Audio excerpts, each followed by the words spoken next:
In the top stories, a lawyer appears in court charged with resisting and assaulting police officers. The new executive director of the Family Planning Association says larger families may not be right for Barbados at this time, and a minister says Barbados still has some way to go to reach gender equality. Welcome to Nation News for Monday, September 1st, 2014. I'm Natasha Beckles.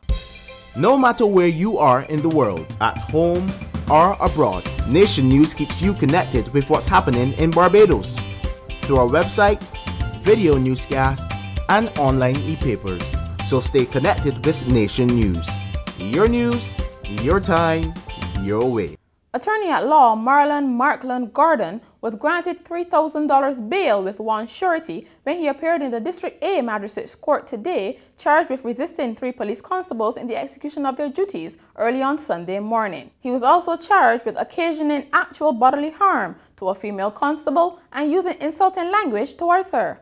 Police say they responded to a report at Play Lounge in Rising Sun Christchurch, where the attorney was attending a fete. It is alleged that while being arrested for an offense, he resisted a police officer and other officers assisted in subduing him.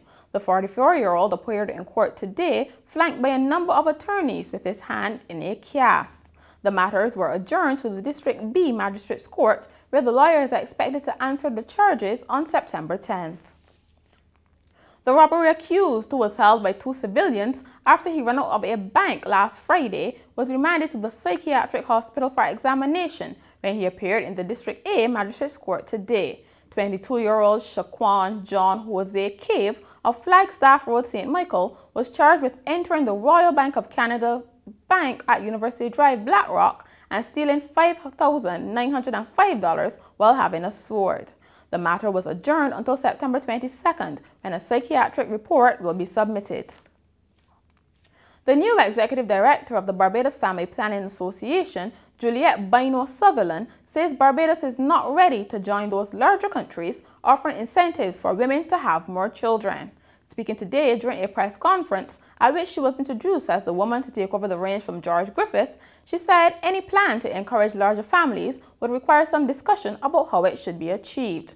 Earlier this year, Minister of Education Ronald Jones said the island needed a bigger population so businesses would have a larger customer base. But pointing to the economic challenges facing the island, Mrs. bynoe-Sutherland said government has to prioritize and population growth was not high on the agenda. She also shared some of her plans for the organization. Aiming first of all to make the Barbados Family Planning Association, which already is there, but certainly to build on it, the go-to organization for everything sexual and reproductive health. That is information and education, that is advocacy, that is services provision. And we have a very strong medical and nursing team and a team of adjunct professionals working with the youth, working to support people in the social services arena. And we're very pleased and well poised as an organization to move forward. Minister of Industry Donald Innes says both men and women are hindering efforts towards gender equality in Barbados. Addressing the launch of the Women's Entrepreneurs Cooperative Society on Sunday, he said no society could truly progress unless both males and females were moving in the same direction. However, Mr. Innes said some women were guilty of pulling down their own, while others felt the only way to push a feminist agenda was to tear men down. He added that many still ask what he termed silly questions when women were appointed to high positions. How did she get there? Who did she have a relationship with on the fair? And I'm being frank about these matters. And these are women who, like myself, have a bachelor's degree, a master's degree, or whatever academic qualification, and who have really worked hard. But sad to say, I submit to you that when women in our Barbadian society achieve these higher positions, and in the corporate world, our society, people still frown upon and still ask some silly questions, quite frankly.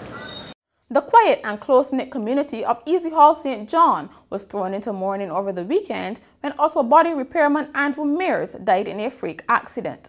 The 44-year-old died when the car he was working on slipped off its props and crushed him. His brother Kingsley Mears and mother Vernice Mears remembered him as a quiet and friendly individual who kept to himself.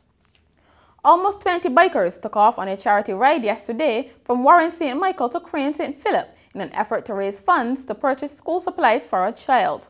Spokesperson Heather Neblett said the island's bikers had to perform more such acts to dispel negative notions about them. In sport, Isolation Cavaliers are the champions of the 2014 Sagicor Shield cricket competition. On Sunday at Kensington Oval, the Cavaliers beat Combermere School by 7 wickets. Former Barbados and West Indies batsman Dale Richards slammed an unbeaten 124 off 88 balls in the victory. Muscle, figure and fitness were all on display last weekend at the National Bodybuilding Championships. In the muscle war, it was Hoskin Biscuit Worrell who took the overall title from Stevenson Bell. Worrell became the oldest man to capture the Mr. Barbados crown at 49 years. Only 2 women competed in the bodybuilding section, and Deirdre Archer had the winning package. Meanwhile, Marlon Doughton won the men's physique category, Dominique Aline was the bikini fitness queen, and Ramona Morgan was tops in the body fitness. Congratulations to all.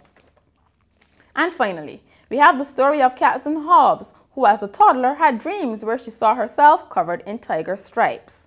When she was 18, she started making that dream a reality. Now at the age of 40, 90% of her body is covered in stripes, the work of 227 different tattoo artists. For 14 years, she also had plastic whisker piercings through her facial skin. Believe it or not. And that's it for today. Get more news on our website nationnews.com, as well as YouTube, Facebook, and Twitter.